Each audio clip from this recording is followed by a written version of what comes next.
നമസ്കാരം. Out of ഫോക്കസിലേക്ക് സ്വാഗതം. അജ്ഞാതമായ സ്രോതസ്സുകളിൽ നിന്ന് തെരഞ്ഞെടുപ്പ് ഫണ്ടായും അല്ലാതെയും പാർട്ടികൾക്ക് പണം സ്വീകരിക്കാൻ കഴിയും വിധത്തിൽ 2018 നരേന്ദ്രമോദി സർക്കാർ കൊണ്ടുവന്ന വിചിത്രമായ ഏർപ്പാടാണ് ഇലക്ട്രൽ ബോണ്ട്. രാജ്യത്തെ ഏതാണ്ട് 3 നിയമങ്ങൾ മാറ്റിമറിച്ചുകൊണ്ട്, അതിപ്പം IT നിയമത്തിലും ജനപ്രാതിനിധ്യ നിയമത്തിലൊക്കെ മാറ്റം വരുത്തിക്കൊണ്ടാണ് ഇങ്ങനെയൊരു സംഗതി കൊണ്ടുവരുന്നത്. അതായത് SBIയുടെ ഇലക്ട്രൽ ബോണ്ട് വഴി എത്ര പൈസ വേണമെങ്കിലും സ്ഥാപനങ്ങൾക്ക്, വൻകിട കോർപ്പറേറ്റുകൾക്ക്, വ്യക്തികൾക്ക്, രാഷ്ട്രീയ പാർട്ടികൾക്ക് സംഭാവന നൽകാം. അതിൻ്റെ സ്രോതസ്സ് വെളിപ്പെടുത്തേണ്ട കാര്യമില്ല. ആദ്യഘട്ടത്തിൽ തന്നെ വരുന്ന എല്ലാ വിമർശനങ്ങളോടും സർക്കാർ പലതരത്തിലുള്ള വിശദീകരണം അതിന് നൽകി. ഒന്നാമത്തെ കാര്യം, ഏതെങ്കിലും കക്ഷികൾക്ക് പണം കൊടുക്കുന്നവരുടെ വിശദാംശം പുറത്തു വന്നാൽ മറ്റ് കക്ഷികൾ അവരെ വേട്ടയാടും, മറ്റൊക്കെ സാധ്യതയുണ്ട് എന്നടക്കമുള്ള ന്യായം പറഞ്ഞുകൊണ്ടും ഇവയെല്ലാം ബാങ്കിങ് ഏർപ്പാട് വഴി ആയതുകൊണ്ട് സുതാര്യമാണെന്നൊക്കെ പറഞ്ഞുകൊണ്ടാണ് സർക്കാർ അത് നടപ്പിലാക്കിയത്. പക്ഷേ അതിൻ്റെ ഏക ബെനിഫിഷ്യറി എന്ന് പറയുന്നത് BJP ആണെന്ന് പിന്നീട് പുറത്തു വന്ന കണക്കുകൾ പുറത്തു വന്നു. 1300 കോടി രൂപയെങ്കിലും BJPക്ക് ഒറ്റയടിക്ക് ആദ്യഘട്ടത്തിൽ കിട്ടി. അതിൻ്റെ 10 പോലും പല മറ്റ് കക്ഷികൾക്കും കിട്ടിയില്ല എന്നാണ് കാണുന്നത്. BJP അതുവഴി സമാഹരിച്ച പണത്തിൻ്റെ കണക്കെടുത്താൽ അത് ശതകോടികൾ വരും. ഇത് ഭരണഘടനാ വിരുദ്ധമാണെന്നും ഇത് അന്യായമാണെന്നും ഇത് കള്ളത്തരത്തിലൂടെ പണം സമാഹരിക്കാനുള്ള മാർഗ്ഗമാണെന്നും ചൂണ്ടിക്കാണിച്ചുകൊണ്ടാണ് അസോസിയേഷൻ ഫോർ ഡെമോക്രാറ്റിക് റിഫോംസും CPM ഒക്കെ സുപ്രീം കോടതിയെ സമീപിക്കുന്നത്. ഇന്നിപ്പോൾ കോടതി ഒരു വിധി പറഞ്ഞിരിക്കുന്നു. ഈ സമീപകാലത്തെ ഏറ്റവും പ്രധാന സ്വഭാവമുള്ള വിധികളിലൊന്നാണ് അത് ഭരണഘടനാ വിരുദ്ധമാണ്. അതുകൊണ്ട് ആ ഏർപ്പാടിൽ നടക്കില്ലെന്നും ഇനി മേലാൽ ഇലക്ട്രൽ ബോണ്ട് ഇഷ്യൂ ചെയ്യാൻ പാടില്ലെന്ന് SBIയോട് നിർദ്ദേശിച്ചിരിക്കുകയാണ് കോടതി.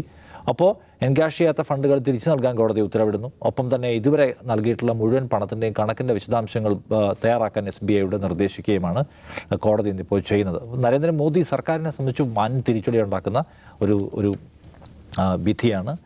ഇന്നിപ്പോൾ CPM നേതാക്കളൊക്കെ ഇതിനോട് പ്രതികരിച്ചൊരു സംഗതിയുണ്ട്. സുപ്രീം കോടതിയെക്കുറിച്ച് നമുക്ക് മൊത്തം അശുഭകരമായ ചിന്ത വലുതായി വരുന്ന കാലത്ത് വലിയ തോതിലുള്ള പ്രത്യാശയുടെ ഒരു ദിവസം കൂടി എന്ന നിലയ്ക്ക് ഇതിനെ കാണുകയും ചെയ്യുന്നു. അങ്ങനെ പലതരത്തിലുള്ള മാനങ്ങൾ ഈ സംഗതിക്ക് ഉണ്ട്. അവസരം എന്താണ് തോന്നുന്നത്?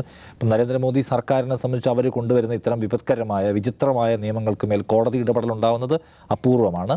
മറ്റൊന്ന്, ഇങ്ങനൊരു ഇലക്ട്രൽ ബോണ്ട് സംവിധാനം ഏർപ്പെടുത്തി 5 വർഷം പൂർത്തിയാകുമ്പോൾ വലിയ തോതിൽ പണം സമ്പാദിക്കുകയും അതിൻ്റേതായ പലതരത്തിലുള്ള ബലം സമാഹരിക്കുകയും ചെയ്ത് കഴിഞ്ഞിട്ടുണ്ട് സർക്കാർ. അപ്പോൾ ഇതിനകത്ത് ഇപ്പോൾ ഉണ്ടാകുന്ന ഇടപെടലിൻ്റെ ഒരു ഇമ്മീഡിയറ്റ് ഇമ്പാക്റ്റ് എന്താണ്? അത് എന്തുമാത്രം ഡാമേജ് ഓൾറെഡി ഉണ്ടാക്കി കഴിഞ്ഞിട്ടുണ്ടെന്നാണ് തോന്നുന്നത്. BJPയെ സംബന്ധിച്ചിടത്തോളം അടുത്ത തെരഞ്ഞെടുപ്പിൽ പ്രായോഗികമായി ഇതിനെന്തോ അതിഭയങ്കരമായ ആഘാതം ഇതുകൊണ്ടുണ്ടാകുമെന്ന് ഞാൻ വിചാരിക്കുന്നില്ല. കാരണം അവർ ഇപ്പം നിഷാദ് പറഞ്ഞ 1300 കോടി 2023 ഇലക്ട്രൽ ബോണ്ട് വഴി അവർ സമാഹരിക്കുന്നത്. പക്ഷേ ആ വർഷത്തെ BJPയുടെ മൊത്തം വരുമാനം 2300 സംതിങ് കോടിയാണ്. 2376 കോടി മറ്റാണ്. അപ്പോൾ ഈ 1300 ഇലക്ട്രൽ ബോണ്ട് വഴി വന്ന് 1300 തട്ടിക്കീച്ചേക്കുക. ബാക്കി എത്ര കിടപ്പുണ്ട്? 1000 കോടി പിന്നെയും കിടപ്പില്ലേ? അതിങ്ങനെ 1000 കോടി എന്ന് പറഞ്ഞാൽ ചില്ലറ പരിപാടിയല്ലല്ലോ. ഇനിയും പിരിവ് നടത്താനുള്ള സമയം ഇനിയുണ്ട്. BJPയെ സംബന്ധിച്ചിടത്തോളം പിരിവ് നടത്തുക, 18 സംസ്ഥാനങ്ങൾ ഭരിക്കുന്ന, കേന്ദ്രം ഭരിക്കുന്ന ഒരു പാർട്ടിക്ക് പിരിവ് നടത്തുക, പണം സമാഹരിക്കുക എന്നുള്ളത് വലിയ പ്രയാസമുള്ള കാര്യമല്ല.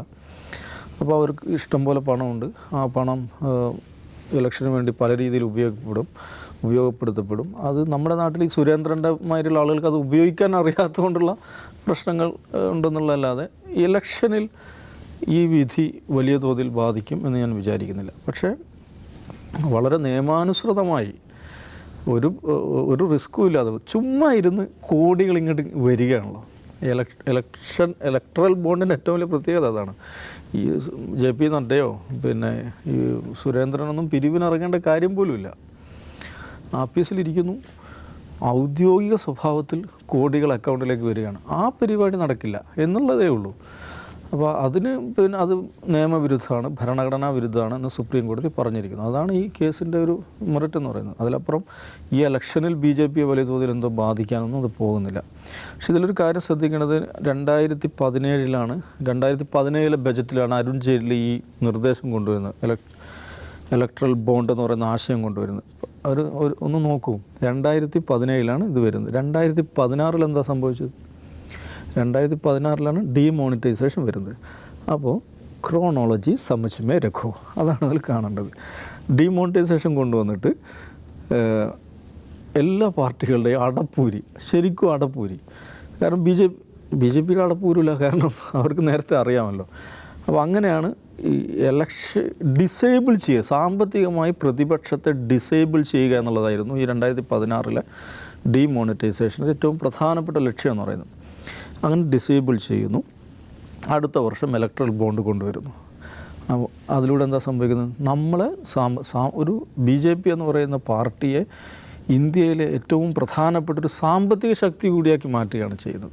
അപ്പോൾ ഈ സമഗ്രാധിപത്യ ഭരണകൂടങ്ങളുടെയൊക്കെ പൊതു സ്വഭാവം ഇതാണ്. ഈ പറയുന്ന സമൂഹത്തിൻ്റെ എല്ലാ അംഗങ്ങളെയും, സമൂഹത്തിൽ വർക്ക് ചെയ്യുന്ന എന്തെല്ലാം സംഗതികളുണ്ട് അതിൻ്റെ മേലെല്ലാം സമ്പൂർണ്ണമായ അധികാരം നേടുക. കേവലമായ രാഷ്ട്രീയ അധികാരം, കേന്ദ്രത്തിൽ അധികാരമുണ്ട്, സംസ്ഥാനങ്ങളിൽ അധികാരമുണ്ട് എന്നുള്ളത് മാത്രമല്ല, സൂക്ഷ്മാംശങ്ങളിലെല്ലാം സമ്പൂർണ്ണമായി പിടിമുറുക്കുക. ഇപ്പോൾ മാധ്യമങ്ങൾ, നമ്മൾ സാധാരണ പറയുന്ന ഗോദി മീഡിയ എന്ന് പറയുന്നുണ്ടല്ലോ, മാധ്യമങ്ങൾ എന്ന് പറയുമ്പോൾ വളരെ പ്രധാനപ്പെട്ട ഒരു മാധ്യമ സ്ഥാപനം ഉണ്ടാവുക എന്നുള്ളതല്ല, മീഡിയ ലാൻഡ്സ്കേപ്പിനെ മൊത്തത്തിൽ അങ്ങ് മാറ്റുക എന്നുള്ളതാണ്. അതേമാതിരി സാമ്പത്തിക ഘടകങ്ങൾ, സമ്പത്തുമായി ബന്ധപ്പെട്ട എന്ന് വെച്ചാൽ ഇന്ത്യയിലെ ഏറ്റവും പ്രധാനപ്പെട്ട കോർപ്പറേറ്റുകൾ എടുക്കുക.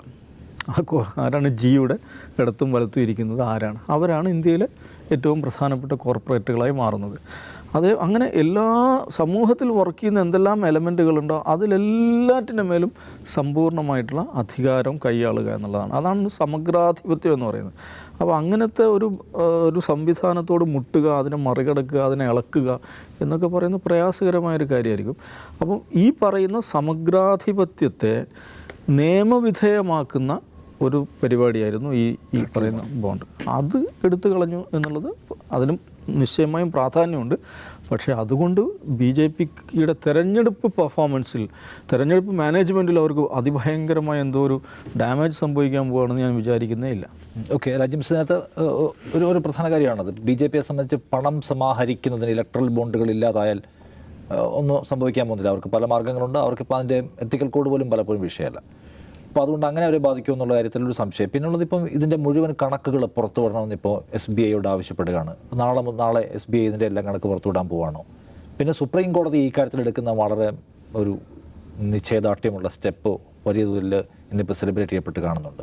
ആ നിലയ്ക്കൊക്കെ നോക്കുമ്പോൾ ഈ വിധി എന്തുമാത്രം പ്രസക്തമാണ് ഇപ്പോഴത്തെ ഒരു സാഹചര്യത്തിൽ? ദിവസമായി പറഞ്ഞാൽ ഇതിൻ്റെ ക്രോണോളജി വളരെ പ്രധാനമാണ്. ഈ 2016 നോട്ട് നിരോധനം അത് കള്ളപ്പണം ഇല്ലാതാക്കുമെന്നുള്ള ഒരു പ്രമാണം. അപ്പോൾ കള്ളപ്പണം എവിടെയാണ്? കള്ളപ്പണം എവിടെ പോയി? ഒരു ക്വസ്റ്റ്യനാണത്. അപ്പോൾ കള്ളപ്പണം രാഷ്ട്രീയ പാർട്ടികളുടെ കയ്യിലാണോ ഇരിക്കുന്നത്? അത് രാഷ്ട്രീയ നേതാക്കൾ വീട്ടിൽ വച്ചിരിക്കുകയാണോ? ഈ നോട്ട് നിരോധിച്ചു കഴിയുമ്പോൾ തിരിച്ചു വന്ന നോട്ടുകളിൽ വളരെ കുറച്ച് നോട്ട് മാത്രമേ തിരിച്ചു വരാത്തുള്ളൂ. അതിനർത്ഥം കള്ളപ്പണം in the form of currency അല്ല, അല്ലെങ്കിൽ in the form of currency in our country, നമ്മുടെ രാജ്യത്ത് കറൻസിയുടെ രൂപത്തിൽ അല്ല കള്ളപ്പണം ശേഖരിച്ചിട്ടുള്ളത് എന്ന കാര്യം വ്യക്തമാണ്. അതായത് നോട്ട് നിരോധനത്തിൻ്റെ ഏറ്റവും നമുക്ക് അറിയാൻ കഴിയുന്ന ഒരു എംപിരിക്കൽ ഡാറ്റ എന്ന് പറയുന്നത് കള്ളപ്പണം നോട്ടിൻ്റെ രൂപത്തിൽ നമ്മുടെ രാജ്യത്ത് സൂക്ഷിച്ചിട്ടില്ല എന്നാണ്. അപ്പോൾ ഇത് രാഷ്ട്രീയ പാർട്ടികളെ, പ്രത്യേകിച്ചും പ്രതിപക്ഷ രാഷ്ട്രീയ കക്ഷികളെ ബാധിക്കും എന്ന അന്നാശങ്കയുണ്ട്. കാരണം ഇവരൊക്കെ നോട്ട് കെട്ട് വീട്ടിൽ വെച്ചിരിക്കുകയായിരിക്കുമല്ലോ. അപ്പോൾ ഈ വീട്ടിൽ വെച്ചിരിക്കുന്ന നോട്ട് കെട്ടുകൾ ഇവർക്കൊന്നും ചെയ്യാൻ കഴിയാതെ വരുമ്പോൾ ഈ പാർട്ടികളൊക്കെ പാപ്പരായി പോകും എന്നൊരു വിശകലനം അന്നുണ്ടായിരുന്നു. അന്ന് നമ്മളൊക്കെ അത് വിശ്വസിച്ചിട്ടുണ്ട്. ആ വിശകലനങ്ങളെ നമ്മളത് വിശ്വസിച്ചിട്ടുണ്ട്. യഥാർത്ഥത്തിൽ കള്ളപ്പണം ഇന്ത്യയിലല്ല ഹോൾഡ് ചെയ്യുന്നത്. ഇന്ത്യയിൽ ഹോൾഡ് ചെയ്യുന്ന കള്ളപ്പണത്തിൻ്റെ എമൗണ്ട് വളരെ കുറവാണ്, അന്നും ഇന്നും.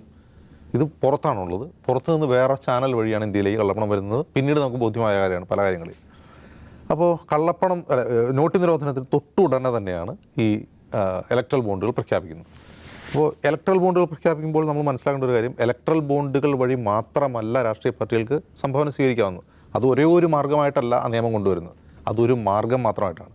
അതിന് മറ്റു മാർഗ്ഗങ്ങൾ, സാധാരണ രസീത് കൊടുത്ത് നമുക്ക് സംഭാവന സ്വീകരിക്കാം, അതുപോലെ കോർപ്പറേറ്റ് ഫണ്ട് സ്വീകരിക്കാം. ആ കോർപ്പറേറ്റ് ഫണ്ട് സ്വീകരിക്കുമ്പോൾ ഒരു പ്രശ്നം മാത്രമേ ഉള്ളൂ, അത് ഏത് കോർപ്പറേറ്റുകളിൽ നിന്നാണ് ഫണ്ട് സ്വീകരിച്ചതെന്ന് ഇലക്ഷൻ കമ്മീഷനോട് പറയണം. ലിമിറ്റും ഉണ്ട്, അത് പറയണം. അപ്പോൾ രാജ്യത്ത് കോൺഗ്രസിനും BJPക്കുമൊക്കെ ഫണ്ട് കൊടുക്കുന്ന ട്രസ്റ്റുകളുണ്ട്. ഇപ്പോൾ പ്രൂഡൻറ്റ് ട്രസ്റ്റ്, അത് അറിയപ്പെടുന്നത്, അത് ഉറപ്പില്ല, അത് അദാനിയുടേതാണ്, അവരുടെ കീഴിലുള്ളതാണെന്ന് പറയുന്നത്. അത് ജനകല്യാൺ ട്രസ്റ്റ്, ഭാരതീയ എയർടെൽ നടന്നതാണ്. അങ്ങനെ പല ഇലക്ട്രൽ ട്രസ്റ്റുകൾ വഴിയാണ് കമ്പനികൾ കൊടുക്കുക. അപ്പോൾ ഒരു 3 വർഷത്തെ അവരുടെ ലാഭത്തിൻ്റെ 7% കൂടുതൽ സംഭാവന ചെയ്യാൻ പാടില്ല എന്ന നിയമമുണ്ട്. അത് മാത്രമേ അവർക്കും ഉള്ള തടസ്സമുള്ളൂ. പക്ഷേ ഇലക്ട്രൽ ബോണ്ടിന് ആ തടസ്സമില്ല. എത്ര പണം വേണമെങ്കിലും ആളെ അറിയിക്കാതെ തന്നെ കൊടുക്കാൻ കഴിയും. അപ്പോൾ ഇങ്ങനെ ഒരു സർക്കാർ എന്തിനായിരിക്കും ഇങ്ങനെ ചെയ്യുന്നത്? അതായത് ഒരു വശത്ത് നമുക്ക് പണം സ്വീകരിക്കാനുള്ളൊരു മാർഗ്ഗമുണ്ട്. കോർപ്പറേറ്റ് ഫണ്ടുകൾ സ്വീകരിക്കാം, അല്ലാതെ റെസിപ്റ്റ് വെച്ച് സ്വീകരിക്കാം. അൺഐഡൻറ്റിഫൈഡ് സോഴ്സിൽ നിന്ന് പണം സ്വീകരിക്കാനുള്ളൊരു മാർഗ്ഗം കൊണ്ടുവരുന്നത് എന്തിനാണ്? അതിൻ്റെ പ്രഖ്യാപിത ലക്ഷ്യത്തിൽ തന്നെ പ്രശ്നമുണ്ടല്ലോ.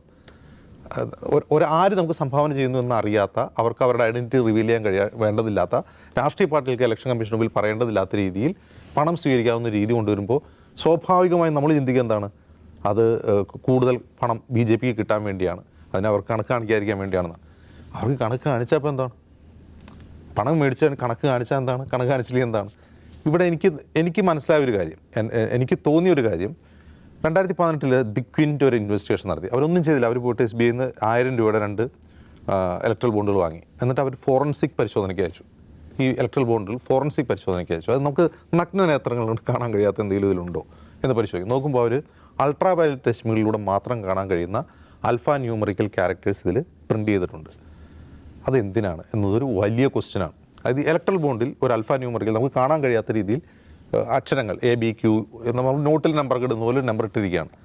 അപ്പോൾ അതൊരു വലിയ പ്രശ്നമാണ്. എന്താണെന്ന് വെച്ചാൽ, ഇപ്പോൾ ഞാൻ പോയിട്ടൊരു ഇലക്ട്രൽ ബോണ്ട് വാങ്ങുകയാണ്. ഇലക്ട്രൽ ബോണ്ട് വാങ്ങുമ്പോൾ എനിക്ക് KYC കൊടുക്കണം, എൻ്റെ ആധാറോ അല്ലെങ്കിൽ എൻ്റെ തിരിച്ചറിയൽ രേഖ കൊടുക്കണം ഇത് വാങ്ങിക്കണമെങ്കിൽ. അപ്പോൾ SBI എന്ത് ചെയ്യും, എൻ്റെ KYC അവിടെ രേഖപ്പെടുത്തും. എനിക്ക് തരുന്ന ഇലക്ട്രൽ ബോണ്ടിൽ ഒരു നമ്പർ ഉണ്ട് എന്ന് ഞാൻ അറിയുന്നില്ല. ഞാൻ അറിയാതെ എൻ്റെ KYC കൊടുത്തിട്ട് ആ നമ്പർ ആർക്കറിയാം? എനിക്ക് തന്ന ഇലക്ട്രൽ ബോണ്ട് ഏത് നമ്പറുള്ളതാണെന്ന് SBIക്ക് അറിയാം.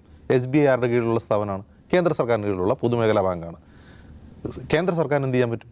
ആരാണ് ഇത് വാങ്ങിയതെന്ന് അറിയാൻ പറ്റും. അപ്പോൾ എന്തിനാണ് BJP കേന്ദ്രം ഭരിക്കുമ്പോൾ അത് ആരാണ് വാങ്ങിയത് BJPക്ക് എന്തിനാണ് അറിയുന്നത്? BJPക്ക് വേണ്ടി ഒരു ഇലക്ട്രൽ ബോണ്ട് വാങ്ങുന്ന ഒരാൾ, BJPക്ക് കൊടുക്കാൻ വേണ്ടി ഇലക്ട്രൽ ബോണ്ട് വാങ്ങുന്ന ആൾ തീർച്ചയായിട്ടും ഞാൻ ഇത്ര രൂപ തന്നിട്ടുണ്ടെന്നുള്ളത് പാർട്ടി നേതൃത്വം അറിയിക്കും, അല്ലേ? ഫോർ എക്സാമ്പിൾ, അദാനി ഒരു 10 കോടി രൂപയുടെ ഇലക്ട്രൽ ബോണ്ട് വാങ്ങി. അത് വാങ്ങിയിട്ട് BJPക്ക് കൊടുത്തു. BJPക്ക് സ്വാഭാവികമായിട്ടും JP നഡ്ഡയെ വിളിച്ച് പറയും ഞാൻ 10 കോടിയുടെ കൊടുത്തെന്ന് പറയും. എങ്കിൽ പിന്നെ എന്തിനാണ് ഇങ്ങനെ ഒരു വളഞ്ഞ വഴി ഇതിൽ ചേർത്തുണ്ടാവുക? ഞാൻ ബലമായി സംശയിക്കുന്നത് പ്രതിപക്ഷ കക്ഷികൾക്ക് ആരാണ് സംഭാവന കൊടുക്കുന്നത് എന്നുള്ളത് കേന്ദ്രത്തിന് അറിയണം. ഇവർക്ക് പണം കിട്ടുന്ന സോഴ്സ് അറിയണം. എന്നിട്ട് EDക്ക് നോട്ടിഫിക്കേഷൻ കൊടുക്കണം.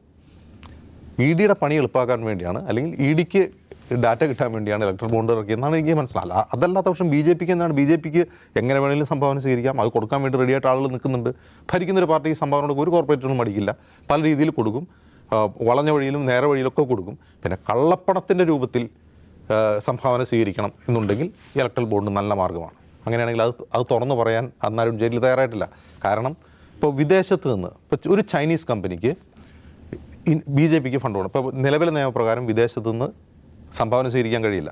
അപ്പോൾ എന്ത് ചെയ്യും? അവർ ഷെൽ കമ്പനി വഴി എന്ത് ചെയ്യും? ഇന്ത്യയിലേക്ക് പണം കൊണ്ടുവന്ന് ഇലക്ട്രൽ ബോണ്ട് വഴി കൊടുക്കും.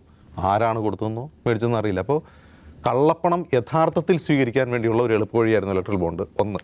2, പ്രതിപക്ഷ കക്ഷികൾക്ക് ആരാണ് പണം നൽകുന്നത് എന്ന് കണ്ടെത്തി അവരെ ട്രാക്ക് ഡൗൺ ചെയ്യുക എന്നുള്ളതും മറ്റൊരു ലക്ഷ്യമായിരുന്നു. ഇത് രണ്ടുമാണ് അതിൻ്റെ ലക്ഷ്യം ഉണ്ടായിരുന്നത്. ഏതായാലും പ്രത്യക്ഷത്തിൽ തന്നെ പ്രശ്നമാണ്. അത് ഇലക്ട്രൽ ബോണ്ട് എന്ന് പറഞ്ഞ പദ്ധതി തന്നെ പ്രത്യക്ഷത്തിൽ പ്രശ്നമാണ്. പക്ഷേ നമ്മുടെ കോടതികളിൽ 2017 ഇത് പ്രഖ്യാപിച്ച അന്ന് മുതൽ ഈ ADR ഒക്കെ കോടതി പോയിട്ടുള്ളതാണ്. ഇപ്പോൾ എത്ര വർഷമായി? 7 വർഷം വേണ്ടി വന്നു.